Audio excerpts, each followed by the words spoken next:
Life on the Mississippi by Mark Twain, Chapter 7. A Daring Deed. When I returned to the pilot house, St. Louis was gone and I was lost. Here was a piece of river which was all down in my book, but I could make neither head nor tail of it. You understand, it was turned around. I had seen it when coming upstream, but I had never faced about to see how it looked when it was behind me. My heart broke again, for it was plain that I had got to learn this troublesome river both ways. The pilot house was full of pilots, going down to look at the river. What is called the Upper River, the 200 miles between St. Louis and Cairo, where the Ohio comes in, was low, and the Mississippi changes its channel so constantly that the pilots used to always find it necessary to run down to Cairo to take a fresh look when their boats were to lie in port a week, that is, when the water was at a low stage. A deal of this looking at the river was done by poor fellows who seldom had a berth, and whose only hope of getting one lay in their being always freshly posted and therefore ready to drop into the shoes of some reputable pilot for a single trip, on account of such pilot's sudden illness or some other necessity. And a good many of them constantly ran up and down inspecting the river, not because they ever really hoped to get a berth, but because, they being guests of the boat, it was cheaper to look at the river than stay ashore and pay board. In time these fellows grew dainty in their tastes, and only infested boats that had an established reputation for setting good tables. All visiting pilots were useful, for they were always ready and willing, winter or summer, night or day, to go out in the yawl and help buoy the channel or assist the boat's pilots in any way they could. They were likewise welcome, because all pilots are tireless talkers when gathered together, and as they talk only about the river, they are always understood and are always interesting. Your true pilot cares nothing about anything on earth but the river, and his pride in his occupation surpasses the pride of kings. We had a fine company of these river inspectors along this trip.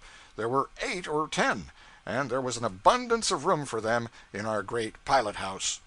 2 or 3 of them wore polished silk hats, elaborate shirt fronts, diamond breastpins, kid gloves, and patent leather boots. They were choice in their English, and bore themselves with a dignity proper to men of solid means and prodigious reputations as pilots. The others were more or less loosely clad, and wore upon their heads tall felt cones that were suggestive of the days of the Commonwealth. I was a cipher in this august company, and felt subdued, not to say torpid.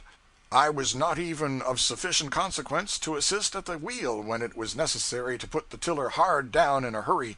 The guest that stood nearest did that, when occasion required, and this was pretty much all the time, because of the crookedness of the channel and the scant water. I stood in a corner, and the talk I listened to took the hope all out of me. One visitor said to another, "Jim, how did you run Plum Point coming up?" "It was in the night there, and I ran it the way one of the boys on the Diana told me. Started out about 50 yards above the woodpile on the false point, and held on to the cabin under Plum Point till I raised the reef, quarter less twain. Then straightened up for the middle bar till I got well abreast the old one-limbed cottonwood in the bend, then got my stern on the cottonwood and head on the low place above the point. Came through a boomin' 9 1/2. Pretty square crossing, ain't it?" "Yes, but the upper bar's working down fast." Another pilot spoke up and said, "I had better water than that, and ran it lower down. Started out from the false point, Mark Twain, grazed the second reef abreast, the big snag in the bend, and had a quarter less twain." One of the gorgeous ones remarked, "I don't want to find fault with your leadsman, but that's a good deal of water from Plum Point, it seems to me." There was an approving nod all around, as this quiet snub dropped on the boaster and settled him, and so they went on talking. Meantime, the thing that was running in my mind was, how, if my ears hear aright, I have not only to get the names of all the towns and islands and bends and so on by heart, but I must even get up a warm personal acquaintanceships with every old snag and one-limbed cottonwood and obscure woodpile that ornaments the banks of this river for 1,200 miles. And more than that, I must actually know where these things are in the dark, unless these guests are gifted with eyes that can pierce through 2 miles of solid blackness. I wish the piloting business was in Jericho and I had never thought of it. At dusk, Mr. Bixby tapped the big bell 3 times, the signal to land, and the captain emerged from his drawing room in the forward end of the Texas, and looked up inquiringly. Mr. Bixby said, "We will lay up here all night, Captain." "Very well, sir." That was all. The boat came to shore and was tied up for the night. It seemed to me a fine thing that the pilot could do as he pleased, without asking so grand a captain's permission. I took my supper and went immediately to bed, discouraged by my day's observations and experiences. My late voyage's note-booking was but a confusion of meaningless names. It had tangled me all up in a knot every time I had looked at it in the daytime. I now hoped for respite in sleep. But no, it reveled all through my head till sunrise again, a frantic and tireless nightmare. Next morning I felt pretty rusty and low-spirited. We went booming along, taking a good many chances, for we were anxious to get out of the river, as getting out to Cairo was called, before night should overtake us.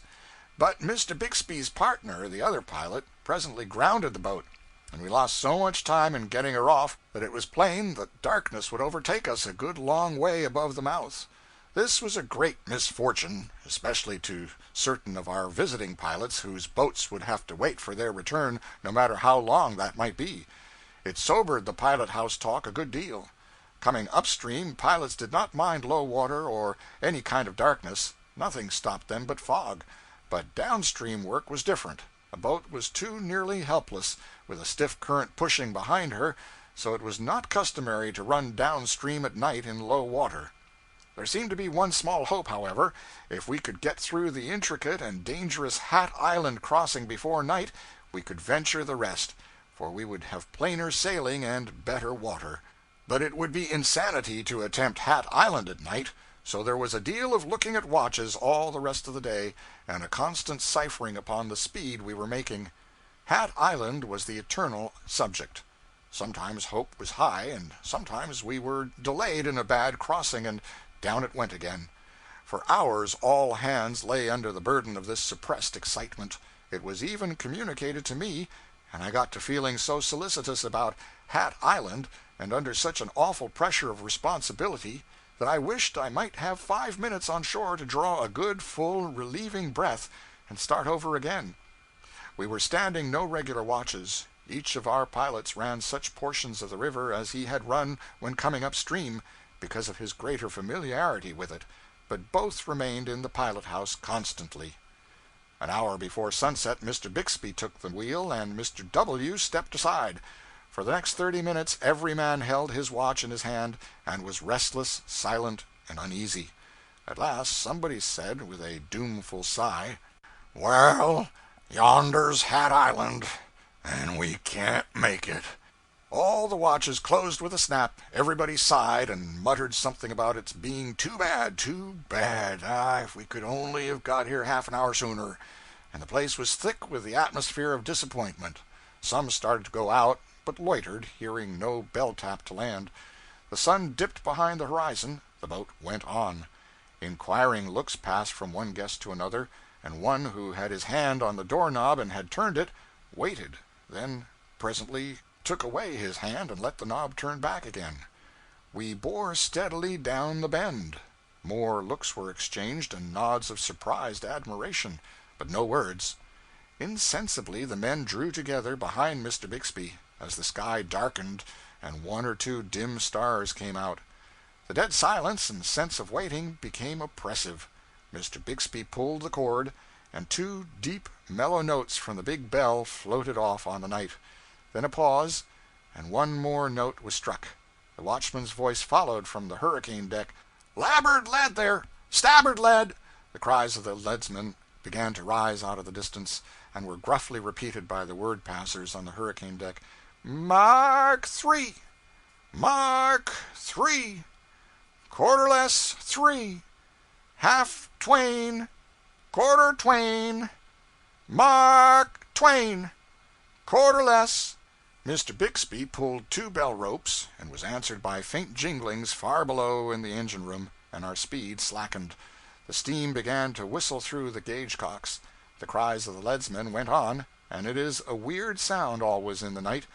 Every pilot in the lot was watching now with fixed eyes and talking under his breath. Nobody was calm and easy but Mr. Bixby. He would put his wheel down and stand on a spoke, and as the steamer swung into her, to me, utterly invisible marks, for we seemed to be in the midst of a wide and gloomy sea, he would meet and fasten her there. Out of the murmur of half-audible talk one caught a coherent sentence now and then, such as, "There, she's over the first reef all right." After a pause, another subdued voice, "Her stern's coming down just exactly right, by George! Now she's in the marks, over she goes." Somebody else muttered, "Oh, it was done beautiful, beautiful." Now the engines were stopped altogether, and we drifted with the current. Not that I could see the boat drift, for I could not, the stars being all gone by this time. This drifting was the dismalest work. It held one's heart still. Presently I discovered a blacker gloom than that which surrounded us. It was the head of the island. We were closing right down upon it. We entered its deeper shadow, and so imminent seemed the peril that I was likely to suffocate, and I had the strongest impulse to do something, anything, to save the vessel. But still Mr. Bixby stood by his wheel, silent, intent as a cat, and all the pilots stood shoulder to shoulder at his back. "She'll not make it," somebody whispered. The water grew shoaler and shoaler by the leadsman's cries, till it was down to 8.5, 8 feet, 8 feet, 7 and Mr. Bixby said warningly through his speaking tube to the engineer, "Stand by now." "Aye, aye, sir." 7.5, 7 feet, 6 and We touched bottom.